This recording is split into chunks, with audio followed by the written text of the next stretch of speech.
Segundo o depoimento de um ex-comandante da Polícia do Distrito Federal, o Exército agiu para impedir a retirada e a prisão dos bolsonaristas que estavam acampados em Brasília. A reportagem é de Leandro Magalhães.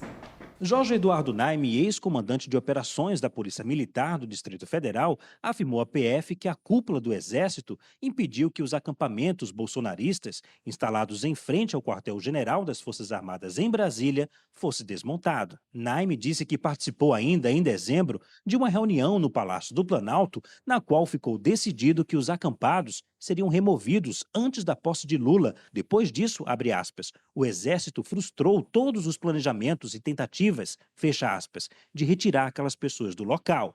Foi de lá que partiram os grupos que atacaram o prédio da Polícia Federal em 12 de dezembro e também os envolvidos nas depredações das sedes dos três poderes em 8 de janeiro. O ex-comandante declarou que não foi avisado sobre a possibilidade de ataques e que houve um apagão de inteligência na corporação no dia dos atos criminosos. Jorge Eduardo Naime está preso desde 7 de fevereiro por suspeita de envolvimento nos episódios criminosos aqui em Brasília. Ele era o responsável por elaborar o plano de segurança aqui na capital federal, justamente para evitar os atos criminosos. O ex-comandante entrou na mira da investigação após ser citado por outro suspeito que afirmou ter encontrado o colega no local dos ataques. Isso chamou a atenção porque Naime estava oficialmente de folga nesse dia. O ex-comandante também detalhou como o Exército barrou a entrada da PM nas imediações do quartel-general logo após os ataques e impediu a prisão de manifestantes ali acampados. Abre aspas, o Exército havia montado uma linha de choque, inclusive com blindados, para impedir a entrada da Polícia Militar no acampamento. O interventor queria entrar e o general disse que a Polícia Militar do Distrito Federal não entraria. Em entrevista exclusiva à âncora da CNN, Cristiane Amanpour, o presidente Lula voltou a ligar as forças de segurança aos atos criminosos. A impressão que eu tenho é que todas as forças que tinham que cuidar da segurança de Brasília estavam comprometidos com o golpe. A verdade é que eles estavam protegendo os acampamentos que estavam na frente do Exército pedindo golpe. Eu começo com você. Estão aparecendo cada vez mais evidências de que o Exército efetivamente atuou para impedir que o acampamento em frente ao QG, da onde depois sairiam os manifestantes, os golpistas, para depredar a Praça dos Três Poderes, fosse dissolvido. Hoje, conversando nas Forças Armadas, o que me disseram os 8 inquéritos militares não tratam sobre isso, tratam apenas sobre militares envolvidos diretamente nos atos de 8 de janeiro e os militares continuam achando que as manifestações pré-8 de janeiro eram pacíficas, que é preciso observar isso dentro da linha do tempo, que elas estavam se esvaziando e, na visão deles, eles não sentem necessidade de investigar isso e de investigar esses generais que impediram que esses acampamentos fossem dissolvidos. Como que você enxerga esse caso evoluindo? Isso vai ser investigado? Bom, vamos lá, Raquel. Tudo que aconteceu até o dia 31 de dezembro, tem muito general da ativa que considera equivocada a posição do governo de então, vamos lembrar que era o Bolsonaro, comandante-em-chefe das forças, de manter esses acampamentos, mas era a ordem e a determinação e a orientação do comandante-em-chefe, até 31 de dezembro, de manter os acampamentos, a despeito do que, até onde eu sei, alguns generais eram contrários, aquilo nem tinha evoluído. O que acontecia entre o final da eleição e até 8 de janeiro? Esses acampamentos vinham de fato esvaziando. Eu trouxe um dado aí, em algum dia, uma apuração, eram 200 mil depois da eleição, 19 de dezembro acho que eram 40 mil, na primeira semana de janeiro eram 5 mil. Então eles vinham esvaziando.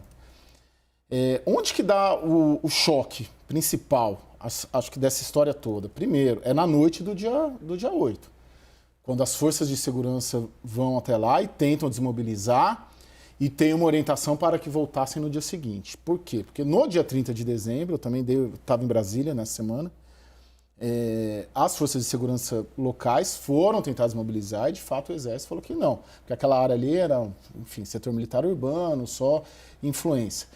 O mais difícil, para mim, dessa história da relação exército, acampamento, atos golpistas, é você fazer a correlação direta. do que sobrou ali dos acampamentos com a invasão lá.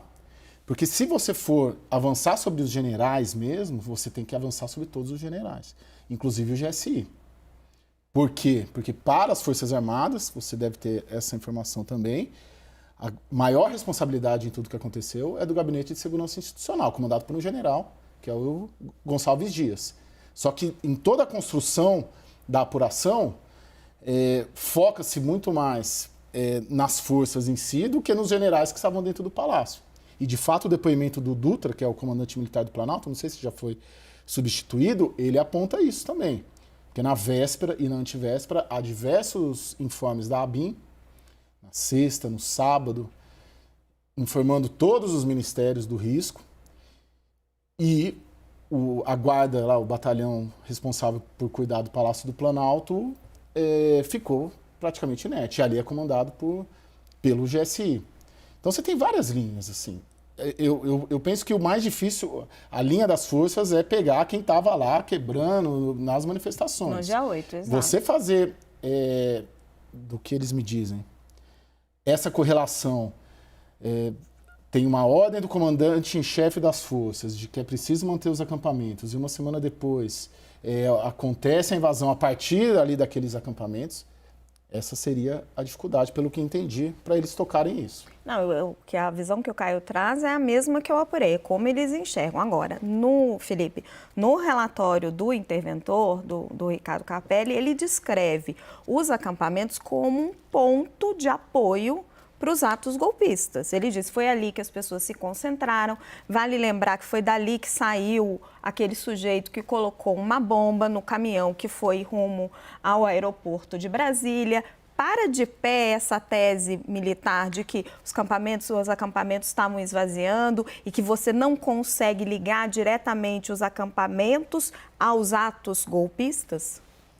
Aí depende de que esfera de ligação a gente está falando. A ligação política, a ligação moral, a ligação em termos de enredo de toda essa história que a gente conhece do ponto de vista jornalístico, ela é evidente.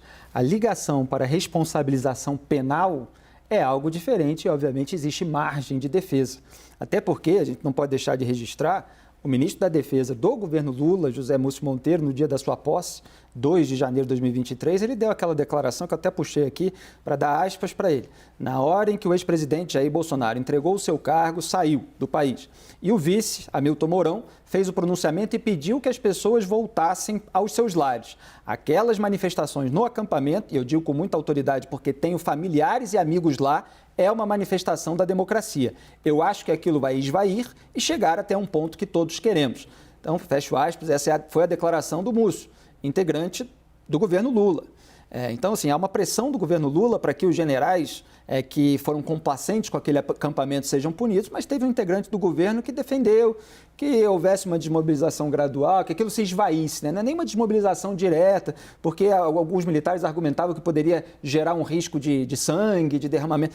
Agora, eu acho que até manifestação democrática, com pautas democráticas, porque ali havia pedido de intervenção, elas não devem ser permanentes num local público. Manifestação é como a gente vê aqui na Avenida Paulista. Marca um dia, eventualmente até a prefeitura libera aquela rua para manifestação, o pessoal vai lá, se manifesta com toda a sua pauta, faz o seu coro, volta para casa, depois marca outra em outro lugar.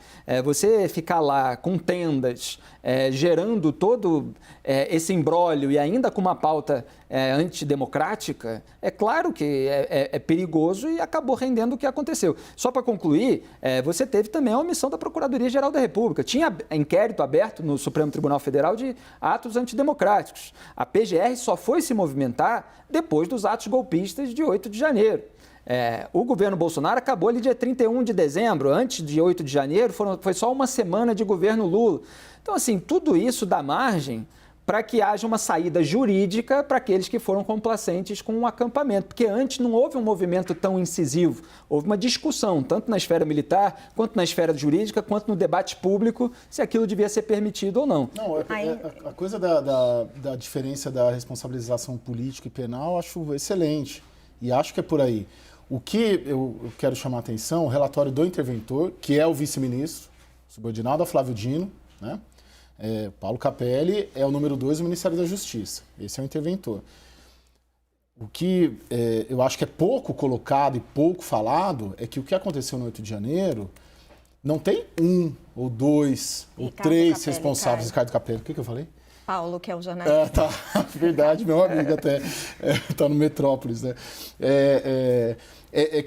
O foco sempre do relatório do interventor, por exemplo, ele vai mirar as Forças Armadas, mas ele não mira os órgãos de governo do SISBIN, que é o Sistema de Inteligência, que foram alertados com mais de um alerta no sábado e na sexta.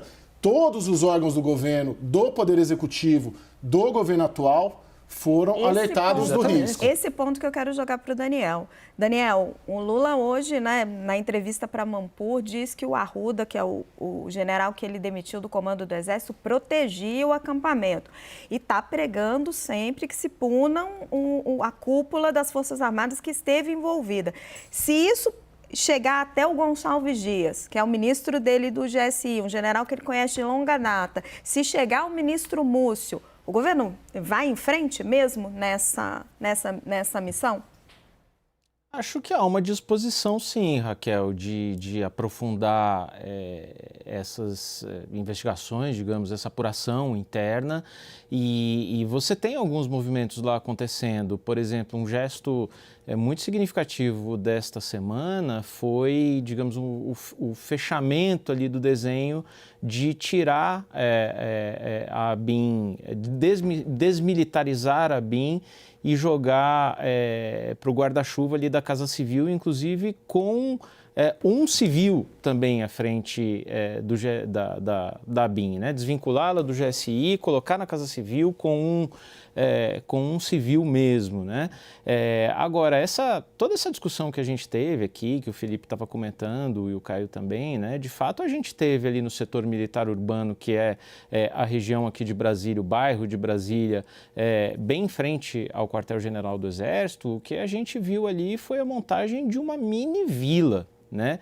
Tinha de tudo ali, tinha alimentação, tinha financiadores, tinha até ponto para influenciadores digitais gravarem suas lives e entrarem ao vivo. Então houve um suporte ali logístico, se não com a participação dos militares, com uma concordância explícita,